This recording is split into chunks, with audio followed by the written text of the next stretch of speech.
తొలి క్రాంతి న్యూస్ కి స్వాగతం. దేశం కోసం ఎన్నో త్యాగాలు చేసిన గాంధీ కుటుంబం నుండి వచ్చిన ఏఐసీసీ అగ్రనేత రాహుల్ గాంధీని భారత ప్రధానిగా చేయడమే ధ్యేయంగా కాంగ్రెస్ కార్యకర్తలు కృషి చేయాలని డీసీఎంఎస్ చైర్మన్ జిల్లా కాంగ్రెస్ నాయకులు కొత్వాల శ్రీనివాసరావు అన్నారు.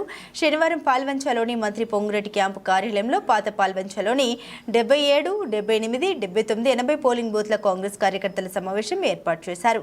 ఈ సందర్భంగా కోత్వాల మాట్లాడుతూ తెలంగాణ రాష్ట్రంలో ప్రజలకు కాంగ్రెస్ పార్టీ పట్ల, గాంధీ కుటుంబం పట్ల, ముఖ్యమంత్రి రేవంత్ రెడ్డి పట్ల అపారమైన నమ్మకం ఉందని అన్నారు. బడుగు బలహీన వర్గాల అభివృద్ధి కేవలం కాంగ్రెస్ కే సాధ్యమని విశ్వాసం ప్రజల్లో ఉందన్నారు. పార్లమెంటుకు జరగనున్న ఎన్నికల్లో కాంగ్రెస్ అభ్యర్థుల విజయానికి కార్యకర్తలు కంకణబద్దులు కావాలని కోత్వాల కోరారు.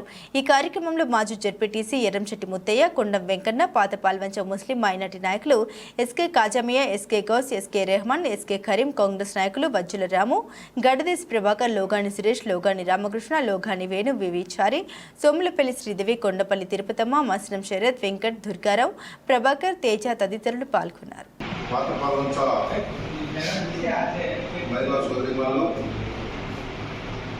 కాంగ్రెస్ నాయకులు, మైనార్టీ సోదరులు అందరికీ కూడా నమస్కారం.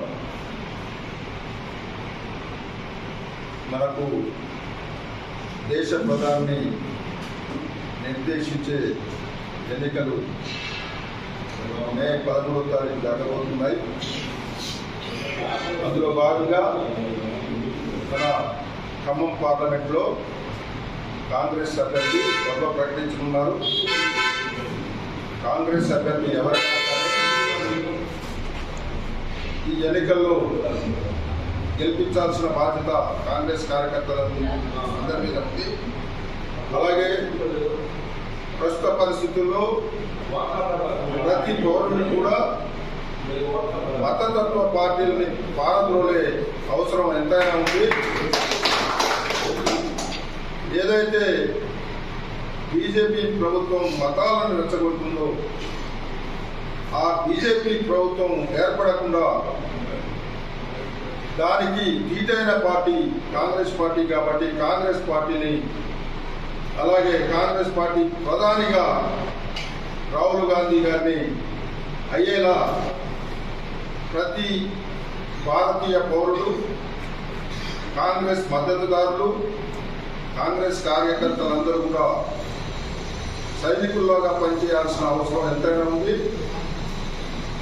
గత అసెంబ్లీ ఎన్నికల్లో ఏదైతే కాంగ్రెస్ పార్టీ ప్రభుత్వం ఏర్పడక ముందు 6 గ్యారెంటీలు ఏదైతే మేనిఫెస్టోలో పెట్టారో అదేవిధంగా ఈసారి కూడా గ్యారెంటీ ఏర్పాటు చేయడం జరిగింది. కాంగ్రెస్ ప్రభుత్వం కేంద్రంలో ఏర్పడిన తర్వాత ఆ గ్యారెంటీలు కూడా సఫలీకృతమయ్యేలా చర్యలు తీసుకుంటుంది. రాష్ట్రంలో రేవంత్ రెడ్డి ముఖ్యమంత్రిగా ప్రజలను, అన్ని వర్గాల ప్రజలను కూడా ఎలాంటి సమస్యలు ఉన్నా దూరం చేసే విధంగా పరిపాలన సాగిస్తున్నారు. కాంగ్రెస్ ప్రభుత్వాన్ని ఏర్పడిన విధంగా అందరూ కూడా చేస్తారని గత ఎన్నికల్లో మన కాంగ్రెస్ మిత్రపక్షమైన సిపిఐ పార్టీ అభ్యర్థి కూనంనేని సాంబశివరావు గారికి ఏదైతే మెజార్టీ ఇచ్చారో దానికి రెట్టింపుగా ఈ ఎన్నికల్లో కాంగ్రెస్ అభ్యర్థికి ఓట్లు పడేలా మీరందరూ కృషి చేస్తారని, ఎస్పెషల్గా పాత పార్లమెంటులో 4 బూతులు ఉన్నాయి.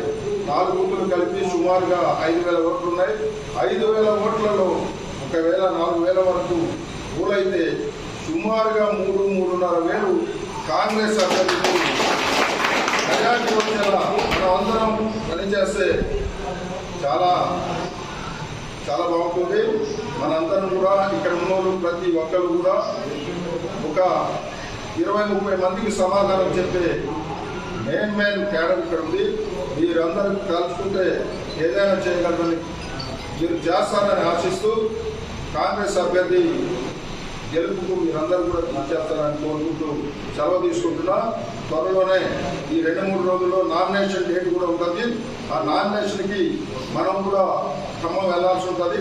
అది ఏంటనేది ఆ ప్రోగ్రామ్ మన తర్వాత మీకు అందరికీ కూడా చెప్పడం జరుగుతుంది. దయచేసి మీరందరూ కూడా ఈ 20 రోజులు పార్టీ అభ్యర్థిని గెలిపించడానికి కృషి చేస్తారని సెలవు తీసుకుంటున్నాను.